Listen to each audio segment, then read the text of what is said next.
Let's talk about the Minnesota Vikings, and then we'll pivot around the NFL. Obviously, what happens to J.J. McCarthy, bummed out about it. Kirk Cousins, obviously now an Atlanta Falcons. Sam Darnold on a $10 million contract. You just do Justin Jefferson's contract and put him into a rightfully earned contract that's massive. Kevin O'Connell has seemingly been a great coach since he's gotten the opportunity. What are your thoughts on the Vikings, and how closely are you paying attention to everything right now as we're getting into the season kickoff? As a total NFL, not too much, just enough to not be an idiot when I talk to you guys. Sweet. We appreciate that. But from the Vikings standpoint, I like what they're moving. The J.J. McCarthy thing was sad. It's unfortunate. I think he has a bright upside, especially with with Kevin O'Connell. I think O'Connell's going to do a great job, and Kwesi and everybody there. I really like where the Vikings are at from a leadership standpoint. I think Sam Darnold's got some. I think he's got some upside. I think he shows spurts of being able to be the guy people wanted him to be. So hopefully he can pull that together. And to be honest, I was actually more impressed with what the Vikings did up front. I think they're trying to solidify their line. Unfortunately, we lost Hunter. Daniil was one of my favorite pass rushers to watch. So that's sad. But I think the new guys, the new acquisitions we brought in, we're going to be young on the defensive side. We're going to be fast. We're going to have a good ability to get after the quarterback up front from multiple angles. And then from the offensive side, I think, look at him. We got Hawk, we got, TJ, and we got, Jefferson. And I think, being able to just get the ball out of Sam's hand. Deep runs the play action, get the ball out of his hands and let your playmakers play. So I think we'll be okay. Like I said, it's unfortunate, but, long term, it might be the best thing for JJ to be able to sit back and not feel so pressure, especially, coming in from behind Kurt, where we had some playoff years, we had some, missed opportunities.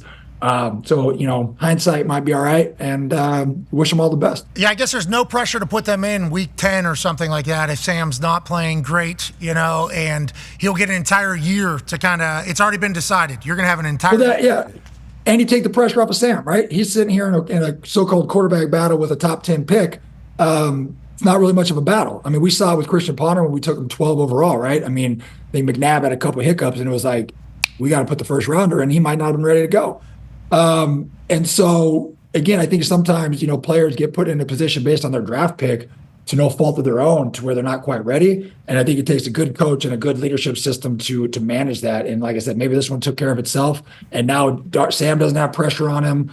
He can go out there and perform, hopefully at the best of his ability, and give us a chance to win. You talk about good coach. Let's talk about B-Flow on the defensive side. He's loved by everybody that he's ever coached, except for down in Miami, I guess. Yeah. Except for down in Miami, but on the that was the whole thing just a week ago. But nonetheless, everybody that plays for him loves playing defense for him. They love what his defense brings.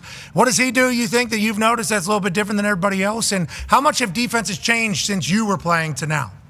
Oh, I don't think the defensive schemes have changed. The players have changed, right? So the coaches have had to adapt to a very specialized type of player. We were 3-4 down players. You had to play the run, you had to play the pass. Now it seems like, it's kind of like a shift change every now and then. Borderline hockey. Sometimes you see these packages come in. But what I think Flores is doing is he's aggressive.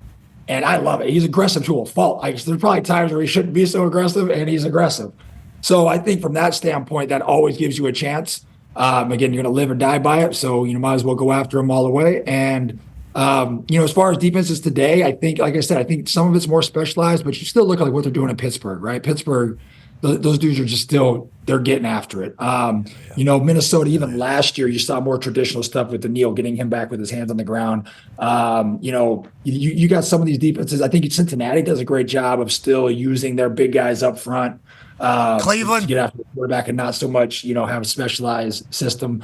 I was did some consulting with Denver last year and got to see kind of how they used athletes different. So I think a lot of times instead of, gearing it towards a certain, formation or stuff, you kind of gear your defenses to highlight your athletes. We had Nick Bonito and Cooper and stuff down there. And, I kind of saw how they got to use those guys a little differently. So I think defensive coordinators are taking a familiar approach that we all kind of know from football, but understanding the athletes are totally different what they were 8, 10, 15 years ago. And so they're planning certain things around to get certain guys loose. And you got to try to not expect guys to fit into your mold. You kind of got to be able to shift your program to get what's best out of your player. Jared, you would have been an all-pro nowadays. Yeah. It would have been sweet. Would have been nice to see you off the ball, though. Mm-hmm. Let those hands get to work. Go ahead, AJ. Jared, you said you were consulting for the Broncos. Is that